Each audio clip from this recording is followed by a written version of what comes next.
Nous allons maintenant changer de registre et essayer de rajouter une saisie clavier avec Node.js. Je vous demande donc pour cet exercice de proposer à l'utilisateur une saisie de la puissance de 2 qu'il souhaite ensuite afficher. Au niveau de l'affichage, vous pouvez suivre ce qui est proposé dans l'impression d'écran. Mettez sur pause la vidéo et essayez de réaliser cet exercice. De retour dans Visual Studio, j'ai créé un dossier programme dans Exo 3 et je vais créer un nouveau fichier que je vais appeler main.js ici également et je vais faire un open in terminal pour l'avoir dans le terminal. Ensuite, pour réaliser notre programme, on va avoir besoin d'un module supplémentaire qui, je vous le rappelle, n'est pas disponible de base avec Node.js et JavaScript, c'est le module readline5. Donc pour installer un module sur Node.js, on va pouvoir utiliser la commande npm et inscrire ensuite le module qu'on souhaite installer. Donc ici, j'écris npm install et on va vouloir le module readline5 pour justement pouvoir réaliser des saisies.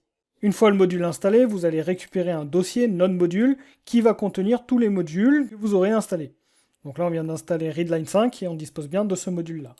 Pour l'utiliser maintenant dans notre programme principal, on va devoir le récupérer. Et pour récupérer un module, on va le mettre dans une variable qu'on va appeler readline par exemple. Et ensuite, on va utiliser le mot-clé require pour récupérer le module. On choisit ensuite le module qu'on veut récupérer. Ici, c'est readline5, on n'en a qu'un. Une fois récupéré, vous pouvez utiliser les fonctions qui sont présentes dans ce module. Et pour cela, vous pouvez écrire directement la variable, point, et choisir la fonction que vous voulez utiliser dans le module. En l'occurrence, on va vouloir réaliser une saisie. Et pour réaliser une saisie, on va utiliser la fonction question qui va permettre d'afficher une question à l'utilisateur et ensuite de récupérer le résultat saisi. Donc on va écrire notre question, ici ça va être puissance voulue, point d'interrogation, et ensuite on va récupérer ça dans une variable qu'on va appeler puissance par exemple. En faisant ainsi, si je fais un console.log de puissance, on va voir le résultat qui a été saisi.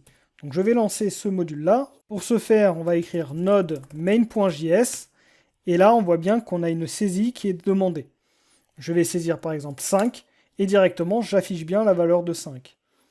Maintenant, ce qu'on voudrait, c'est afficher la puissance de 2. Et pour faire ça, on va déclarer une variable pour contenir la valeur de la puissance, c'est-à-dire 2, et on va l'appeler P, par exemple. Et on va dire que ça prend la valeur 2. En l'occurrence, vu qu'ici, on va vouloir une valeur qui ne change jamais, une variable qui ne change pas, c'est en réalité une constante. Donc ici, je peux déclarer la constante P, et en général, les constantes se mettent avec une majuscule. En l'occurrence, il vaudrait mieux mettre un nom plus compréhensible, donc je vais mettre puissance, et en dessous, je vais renommer puissance en mettant saisie. Et je vais d'ailleurs afficher saisie en dessous, comme cela. Vu que j'ai dit que puissance était une constante, il m'est impossible de changer sa valeur. Si ici, j'essaie de faire puissance est égal à 3, vous allez voir que le programme, directement, va poser un problème, et va dire que ça ne fonctionne pas. C'est-à-dire que c'est impossible de changer la valeur d'une constante. Maintenant que nous avons cette constante, on va vouloir afficher le résultat. Et pour ce faire, on va pouvoir afficher directement puissance et derrière écrire à la puissance, on va rajouter le chiffre qui a été saisi, plus, on va mettre 1 égal, et enfin, on va réaliser le calcul de la puissance qui va se faire avec la fonction mathématique mat.po. Et ensuite, on indique les deux chiffres. En premier, on va inscrire la puissance, donc là ici c'est notre constante, et enfin on met la puissance saisie juste après. En faisant ainsi, on va pouvoir exécuter. Si je lance, je dis que je veux 2 puissance 5, on retrouve bien notre résultat. Par ailleurs, ici, il serait préférable de saisir un entier, puisque de base, normalement notre saisie ici récupère une chaîne de caractères, donc on va éviter d'avoir des erreurs en mettant un parsint devant, pour convertir directement notre saisie qui est une chaîne de caractères pour le mettre en entier.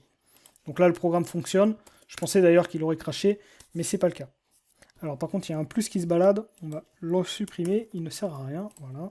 Et si je relance, on se retrouve bien à avoir notre programme qui fonctionne bien.